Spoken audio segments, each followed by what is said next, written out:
bunyi. Oh, kencing kita panggil. Katanya aku kayak gini udah dia baca ini. Ya, payah baca di sini. Kenapa tadi langsung baca di sana? Terang juga kan? Anu apa?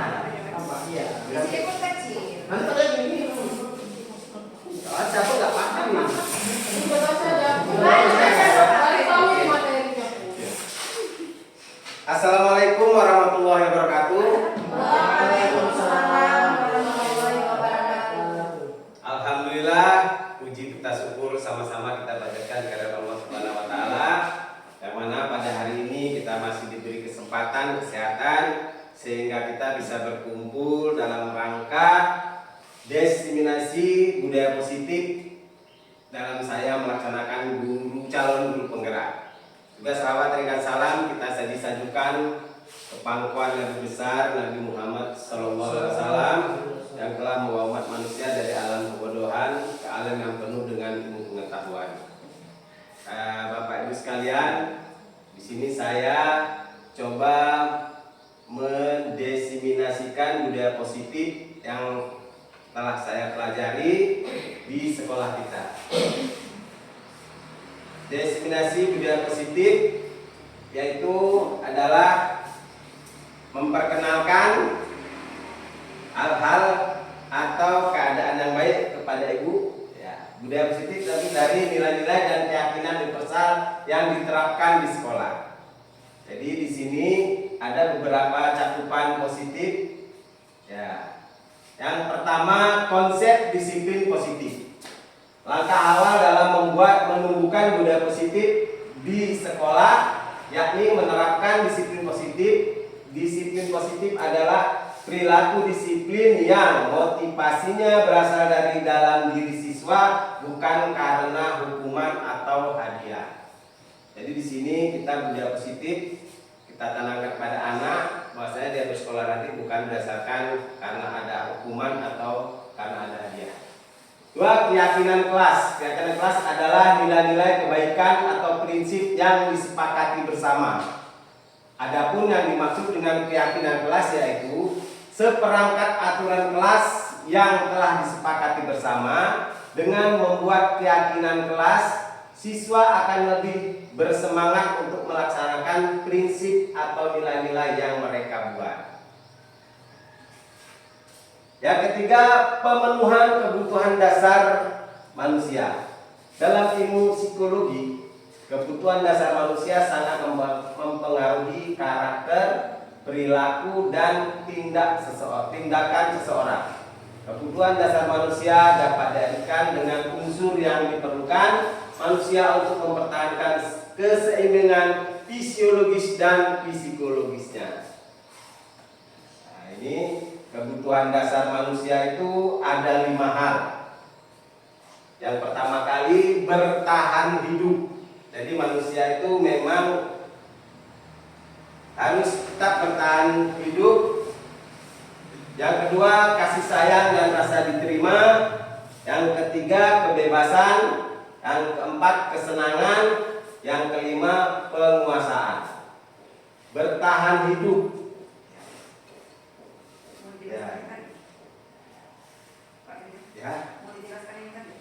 Tidak usah ini jawabannya dulu. Nah, menurut seorang ahli William Glasser membagi kebutuhan dasar manusia itu menjadi 5 hal, yakni kebutuhan bertahan hidup, kebutuhan akan kasih sayang dan rasa diterima, kebebasan, kesenangan, dan penguasaan.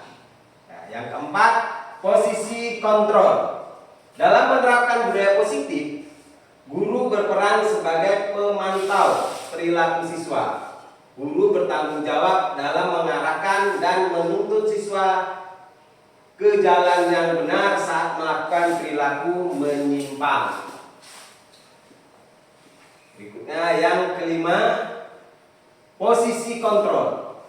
1. Guru sebagai penghukum. Jadi di sini seorang guru bisa menggunakan hukuman fisik maupun verbal.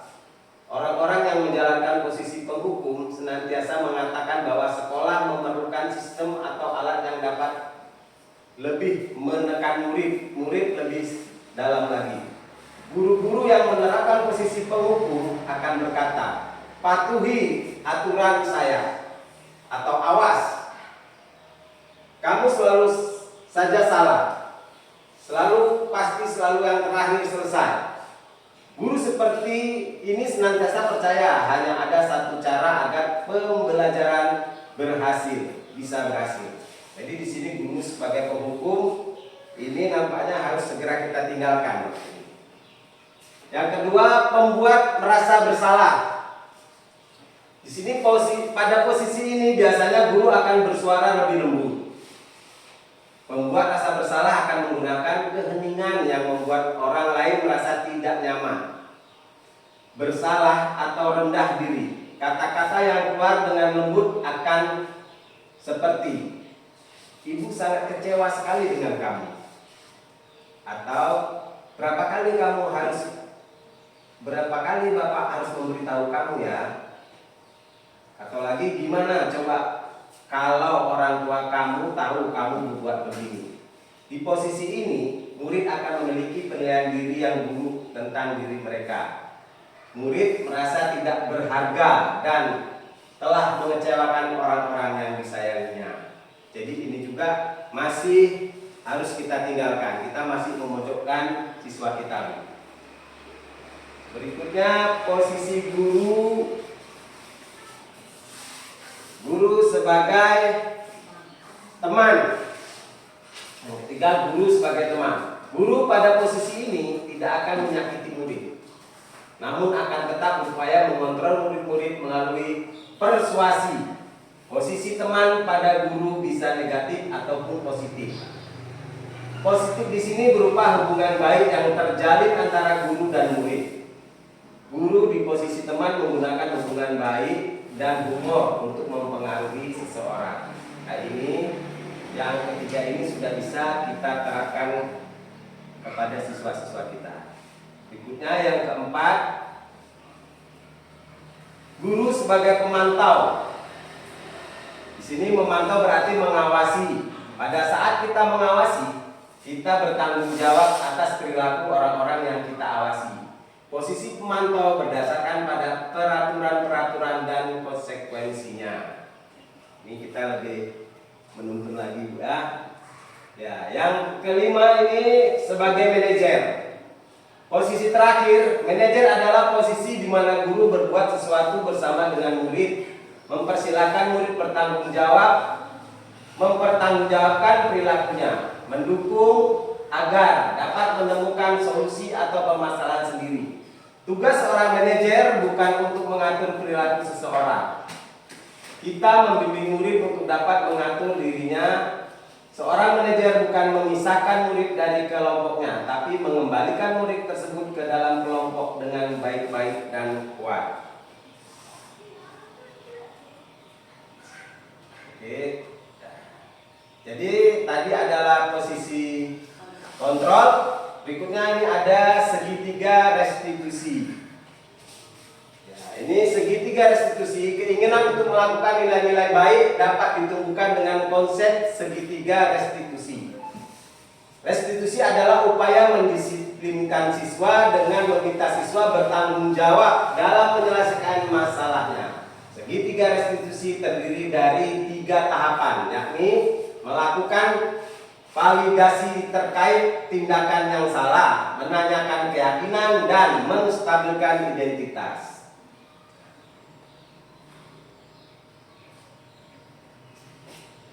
Segitiga restitusi ada 3 tadi. Yang pertama, menstabilkan identitas. Setiap orang pasti pernah melakukan kesalahan. Berarti tidak ada seorang manusia pun di sini yang tidak pernah melakukan kesalahan. Tapi dengan adanya kesalahan itu, kita tidak semata-mata terus merasa bersalah saja. Yang penting kita akan memperbaiki kesalahan kita dan tidak akan terjerumus ke kesalahan yang sama lagi. Berikutnya, validasi tindakan yang salah. Ini kamu tentu dapat punya alasan mengapa melakukan itu. Adakah cara yang lebih efektif untuk mendapatkan yang kamu butuhkan? Berikut menanyakan keyakinan. Keyakinan kelas yang telah kita sepakati, kamu ingin menjadi orang seperti apa?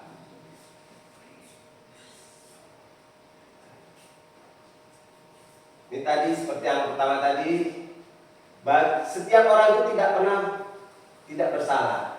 Stabilitas kita tadi ini berdasarkan dari segitiga, bertujuan untuk mengubah identitas anak dari orang yang gagal karena melakukan kesalahan menjadi orang yang sukses. Kita harus meyakinkan si anak dengan cara mengatakan kalimat-kalimat ini. Ini jika anak-anak pernah melakukan kesalahan, berarti kita harus menumbuhkan dengan kalimat berbuat salah itu tidak apa-apa. Namun tidak berhenti di situ, langsung tidak ada manusia yang sempurna. Saya juga pernah melakukan kesalahan seperti itu. Kita selalu menunjukkan kepada anak bahwasanya kita juga pernah bersalah. Kita bisa menyelesaikan masalah ini. Bapak Ibu tidak tertarik dengan mencari siapa yang salah, tapi Bapak Ibu ingin mencari solusi dari permasalahan ini. Ini anak-anak kita panggil secara individu, kita beri penjelasan seperti ini. Kamu berhak merasa begitu. Apakah kamu sedang menjadi teman yang baik buat dirimu sendiri? Berikutnya adalah setiap tindakan, validasi tindakan yang salah. Ini tadi yang kedua. Setiap tindakan kita lakukan dengan suatu tujuan, yaitu memenuhi kebutuhan dasar. Kalau kita memahami kebutuhan dasar apa yang berdasarkan sebuah tindakan, kita akan bisa menemukan cara-cara paling efektif untuk kebutuhan tersebut. Kalimat-kalimat dua ini mungkin terdengar asing buat guru. Namun bila dikatakan dengan nada tanpa menghakimi akan memvalidasi kebutuhan mereka. Contoh, padahal kamu bisa melakukan hal yang seburuk ini dan hal yang buruk dari ini. Artinya anak-anak itu bisa melakukan hal yang buruk. Tapi kita menanyakannya secara lembut. Kamu bisa punya alasan mengapa melakukan hal ini. Kamu patut bangga pada dirimu sendiri karena kamu telah melindungi sesuatu yang penting buat kamu. Kamu boleh mempertahankan sikapmu itu, tapi harus menambahkan sikap yang baik. Ya, yang ketiga,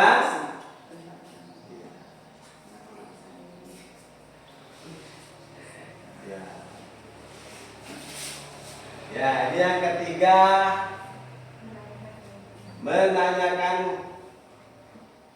pertanyaan kita di bawah ini menghubungkan keyakinan anak dengan keyakinan kelas atau keluarga. Apa yang kita percaya sebagai kelas atau keluarga? Apa nilai-nilai umum yang kita telah sepakati?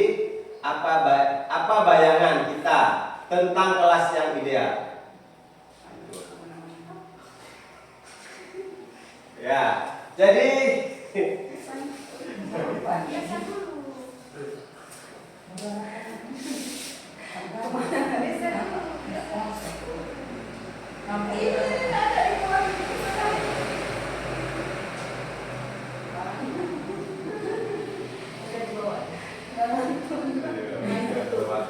ya, yang tiga, menanyakan keyakinan. Seek the belief. Teori kontrol menyatakan bahwa kita pada dasarnya termotivasi secara internal ketika identitas sukses telah tercapai. Langkah 1, dan tingkah laku yang salah telah divalidasi. Langkah 2, maka anak akan siap untuk dihubungkan dengan nilai-nilai yang dia percaya dan pindah menjadi orang yang tidak diinginkan. Pertanyaan-pertanyaan di bawah ini menghubungkan keyakinan anak dengan keyakinan kelas atau keluarga. Ya. Jadi, ya, Bapak Ibu, inilah penjelasan dari saya tentang keyakinan kelas dan segitiga restitusi. Apakah ibu-ibu ada saran, pertanyaan atau kritik yang membangun buat saya? Iya, silakan Ibu Isa. Ya, terima kasih Pak Tejo atas ilmu yang Pak Tejo sampaikan kepada kami. Jadi kami lebih mengerti tentang posisi kontrol kita sebagai guru. Lebih bagus kita menjadi posisi kontrol sebagai manajer untuk anak-anak didik kita. Jadi semoga saya dan rekan guru lainnya bisa menjalankan budaya positif yang sudah Pak Tejo paparkan saat ini. Ya, terima kasih saran yang terbaik dari Bu Risa. Mudah-mudahan kita juga dalam mengajar tidak merasa menjadi seorang yang penghukum yang memang kita menganggap dirinya sebagai paling benar. Jadi di sini sangat baik kali kita adalah memposisikan memposisikan diri sebagai manajer. Bagaimana dengan Bapak Ibu yang lainnya? Sama kan? Iya, alhamdulillah. Berarti destinasi budaya positif ini akan kita sama-sama terapkan di sekolah kita SD Negeri Bukit yang kita cintai ini. Hanya di sini pemaparan saya sudahi dengan wabillahi taufiq wal hidayah. Assalamualaikum warahmatullahi wabarakatuh. Waalaikumsalam